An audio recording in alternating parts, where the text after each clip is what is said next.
Vous écoutez le débrief, issu de l'épisode S308 du podcast Faut pas pousser les ISO, diffusé le jeudi 18 novembre 2021. Cet épisode vous est présenté par Fujifilm et sa gamme d'appareils GFX, le grand format numérique pour tous.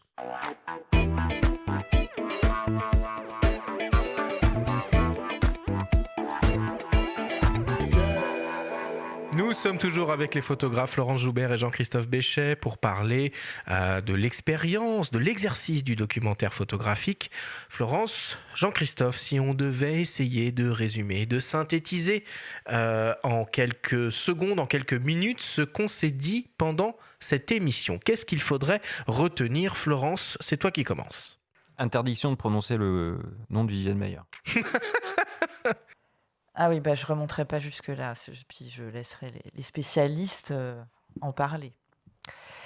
Ce qu'on s'est dit, c'est la définition et replacer l'histoire du documentaire dans le contexte historique et puis définir un petit peu ce que c'est. Je pense que c'est intéressant pour les auditeurs, se rappeler cette notion du temps, donc du temps long du projet.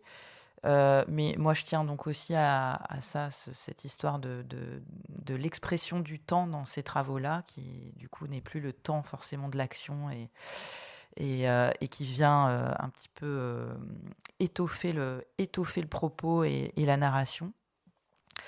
On l'a très vite évoqué, mais les libertés qu'on peut prendre aussi dans le documentaire, ça je l'ai évoqué sur qu'est-ce qu'on s'autorise et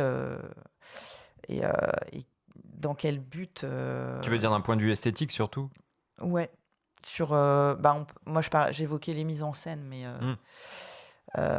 voilà, qu'est-ce qu'on met au service du propos et de l'histoire qu'on veut raconter. Il y avait un WordPress qui avait été démis, destitué, puisque le photographe avait reconnu avoir fait des mises en scène. Donc il y a une distance aussi dans la mise en scène à trouver. Oui, mais est-ce que justement, c'est pas là où on fait ce distinguo avec la photographie de reportage qui se doit un petit peu d'être fidèle à la réalité? Ça, on pourrait effectivement en faire une très grande question. Mais je pense que justement, dans cette photographie documentaire, il y a vraiment cette possibilité de prendre des libertés comme ça, d'explorer des limites. Jean-Christophe, est-ce que tu peux nous donner une définition de ce qu'est un documentaire photographique ? En la synthèse, je dirais peut-être qu'en fait, le mot reportage, pour moi, maintenant, a un peu explosé, quoi. Enfin, ça ne veut plus dire grand-chose, quoi. En fait, donc, pour aller très vite, je dirais qu'il y a 3 familles photographiques dans le reportage, peut-être pour faciliter la compréhension par les auditeurs. Il y a pour moi vraiment ce qu'est le photojournalisme, qui a dans son mot même le mot journalisme. Donc, c'était quand même principalement fait pour la presse. Et là, il y a ceux qui font de l'actualité chaude, du hot news. Il y a un événement, il y a un attentat, il y a un tsunami. C'est souvent des moments un peu tragiques quand même. Et puis, il y a ceux qui construisent des histoires, qui suivent un médecin de campagne ou qui vont travailler qui vont faire un sujet magazine. Ça, on est dans le photojournalisme. Après, dans un autre domaine, il y a aussi dans le reportage quelque chose qui, moi, m'est cher et sur lequel je travaille beaucoup, qui est la street photo. Je suis en train de préparer un livre sur la question. Je fais des entretiens avec des gens des historiens un peu sur cette question-là, parce que pour moi, la street photo, justement, maintenant, c'est émancipé du reportage, au sens où il n'y a pas d'événement fort dans la street photo. C'est la photo de la banalité, du théâtre, de la rue, mais c'est pas des sujets, entre guillemets. C'est plutôt une photo de l'errance, mais qui raconte la société. Et j'en ai parlé avec Michel Poivert, justement, qui est un historien de la photo, et il y a une différence entre la photographie documentaire de départ et une photographie qui finalement a une visée documentaire, mais qui au départ n'est pas forcément faite pour être un document. En vieillissant, une photo prend une donnée documentaire, souvent un peu, qui n'est pas forcément prévue au départ. Voilà. Et puis entre les deux, il y a cette photographie documentaire qui pour moi est la version un peu moderne du reportage au sens qu'on l'entendait avant, qui est de prendre un sujet, d'essayer de le mener à bien, et aussi le mener à bien avec son propre rythme. Et ce qu'on a dit tout à l'heure, effectivement, avec d'autres outils, d'autres appareils photo, une autre temporalité et une autre forme de diffusion, prioritaire, c'est rarement la presse qui est la diffusion prioritaire d'un sujet documentaire. Ce sujet est fait pour être à la fois, c'est ça qui est excitant, à la fois en presse sous des déclinaisons, un peu ce que tu racontais tout à l'heure, une portion, on va dire, voilà, mais aussi en expo et aussi en livre. Donc c'est un travail un peu qui inclut plusieurs destinations photographiques qui est intégré dès le départ. Alors dans le photojournalisme, au départ, on intègre quand même l'idée de la presse prioritairement, de l'actualité, et la légende est beaucoup plus importante. Dans le documentaire, on va plus pouvoir être subjectif, on va plus pouvoir justement se prendre des libertés avec la mise en scène. Enfin, on revendique sa signature et on ne dit pas que ce qu'on montre est l'événement brut, pur. Souvent, c'est des événements assez faibles, donc il n'y a pas vraiment de vérité à restituer, et, comment dire, purement journalistique. Florence, c'est quoi les principaux obstacles à surmonter quand on se lance dans un projet de documentaire photographique? On en a parlé déjà. C'est éviter le découragement qui peut arriver trop vite. Tu nous parlais de phases dures et de grandes joies. Ouais. On voit des fois les photographes comme des gens très solitaires par rapport à des vidéastes qui sont entourés d'équipes, etc. Est-ce que ça veut dire que tu en parles avec des confrères ou pendant les résidences, tu en profites pour partager un peu tes doutes ou Oui, alors choses moi comme ça? j'ai une grande chance, je me suis rendu compte de ça assez tard parce qu'effectivement j'ai rencontré des photographes qui étaient extrêmement seuls dans leur pratique. Moi j'ai fait partie d'une agence pendant 12 ans, Picture Tank, et j'ai vraiment une famille professionnelle avec qui j'échange constamment en fait sur un petit peu sur les pratiques, les doutes. On se montre des images et ça c'est super important parce que effectivement après dans le temps de la production, on est un petit peu seul face à son travail, à son sujet, et on va passer par plein de phases de doute. Quand voilà, j'en sais rien, au bien fondé de ce qu'on fait, enfin c'est pas le bien fondé, c'est pas le mot exact, mais est-ce que ça vaut le coup de continuer, etc. Donc en fait, moi j'ai l'impression que vraiment qu'on tient un projet, on continue d'y croire assez longtemps, et finalement il y a quelque chose, c'est assez instinctif, il faut vraiment, je pense, suivre un petit peu son instinct. Et puis ou les difficultés, oui, après c'est faire des paris un petit peu, faut prendre des risques, donc il faut pas avoir trop peur, quoi. Ou tout simplement faire, alors, faire comme disait Robert exactement, Delpierre, voilà. qu'on a cité Absolument, pendant l'émission. ouais, non, mais c'est vrai que être dans l'action.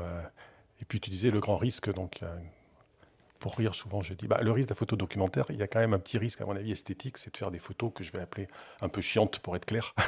C'est-à-dire que c'est vrai que c'est une photo assez statique souvent, donc c'est vrai que des fois, moi je me pose cette question, et puis quand j'en parle avec d'autres, c'est vrai qu'il faut arriver à faire une photo, parce que aussi l'idée de la diffusion va passer aussi par une photo on revient un peu à l'idée de l'esthétique ou des choses comme ça. Voilà, je pense aussi que c'est un moyen de faire passer son sujet, d'essayer de faire des photos parce que la photo est moins dynamique en général et moins spectaculaire. Quand on parlait tout à l'heure de la photo animalière, elle va plus plaire directement.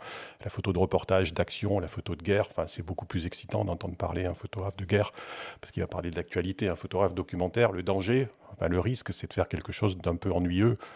Et donc, il faut... moi, en tout cas, je me pose chaque fois cette question, parce que pour nous, c'est pas ennuyeux, parce qu'on est dedans, comme toutes les histoires qu'on se raconte, mais comment faire passer une histoire avec des cadrages assez posés, assez calmes, assez bien faits, mais assez, des fois, répétitifs. Comment faire passer son sujet sans faire, au final, un livre, une expo, une restitution qui peut paraître ennuyeuse, quoi. Et donc, c'est ça Il faut un peu le trouver défi. son public, je pense. Oui, après, il faut garder son style, mais il faut... moi, c'est une question aussi que je me pose, moi, en tout cas, et que je me pose, parce que des fois, moi, par exemple, j'ai fait beaucoup de photos que, quand je les montre, je vois bien que certaines séries ennuient les gens. Moi, elles ne m'ennuient pas, mais... Est-ce que vous pouvez nous expliquer pourquoi un appareil type moyen format est pertinent pour l'exercice du documentaire photographique? Il est pertinent parce que l'usage d'un outil nous change notre façon de photographier. Enfin, souvent, on choisit des appareils, j'entends les tests et tout ça, et je trouve ça très utile, mais on parle que de la qualité d'image ou des choses comme ça. Or, pour moi, ce qui compte avant tout d'un appareil photo, c'est en gros son ergonomie, sa taille, son poids et son viseur. Et souvent, je dis aux gens, vous faites le même parcours avec un petit appareil, avec un gros, les mêmes lumières, un aller-retour, et vous ne ferez pas les mêmes photos suivant l'appareil que vous avez. C'est pas que l'appareil sera mieux ou moins bien, c'est pas une question de meilleure qualité, c'est une question que psychologiquement, on n'est pas pareil.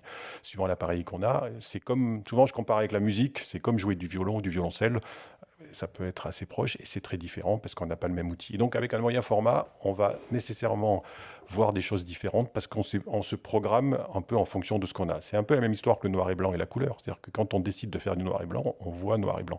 C'est pas un choix par défaut après. Et là, le moyen format, c'est l'idée aussi qu'on se met dans une autre logique, dans une autre concentration, et l'appareil lui-même nous emmène dans une autre façon de photographier, parce que souvent on l'a pensé avant, quoi. En fait, une photographie se fait jamais sans une pensée avant et une pensée après. Merci. Florence, tu veux ajouter quelque chose ?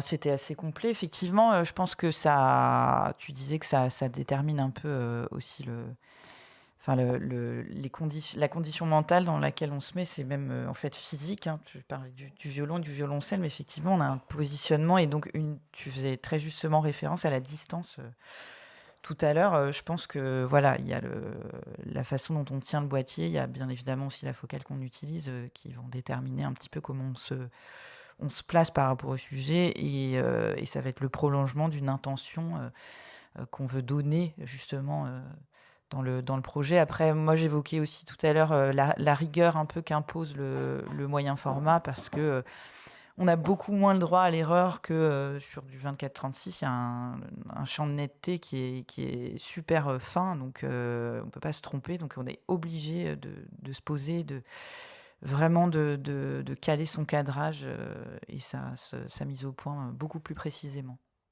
Et je rajouterai juste un petit point, il y a aussi la façon dont on est perçu par les autres dans le cas d'un portrait ou une photo. C'est-à-dire on paraît plus sérieux ou plus intimidant aussi. En fait, c'est à double tranchant. Hein. Moi j'ai toujours remarqué ça et j'en ai parlé avec pas mal de photographes, même qui utilisaient la chambre. On est souvent mieux accepté avec des gros appareils qu'avec des petits, parce qu'on n'est pas associé à des paparazzi ou à une photo volée. On nous voit, enfin, c'est franc. Enfin, c'est un appareil honnête et franc. En fait, quand les gens nous voient, souvent, voilà, on prend son temps pour cadrer. C'est vrai qu'on va, voilà. Donc, même moi qui ai fait de la street photo en moyen format, un peu, parce que pour démontrer qu'on peut en faire, et ça pose pas de problème. En fait, c'est pas la grosseur de l'appareil qui crée son côté agressif. Bien au contraire, c'est souvent des petits appareils qui paraissent plus intrusifs, plus louches d'une certaine façon. Et moi, j'ai souvent remarqué que le moyen format était bien accepté surtout avec les appareils où on baissait la tête, là, en fait, où on cadrait un peu. Voilà. Tu retrouves un regard. Il y a quelque chose qui fait que la personne se sent aussi prise au sérieux, Et c'est des appareils qui sont beaucoup moins connus du grand public, donc ils attirent vraiment la curiosité. Les gens viennent dire, mais c'est quoi votre boîtier ? Ah oui, ça t'arrive, toi, qu'on te dise, tiens, c'est quoi ça ? Ah oui. Ouais. Ça m'arrivait déjà avec le Mamiya 7 très souvent. Tout à fait, ouais. Ça crée des contacts. Enfin, je sais pas, j'ai des souvenirs à New York comme ça de gens dans le métro. Je l'avais en bandoulière, ils venaient tous me parler. Mais c'est quoi ? Donc, et sur le Fuji, c'est un peu pareil. Ouais, ça intrigue les gens qui sont un petit peu amateurs comme ça. Merci beaucoup à tous les deux pour toutes ces explications.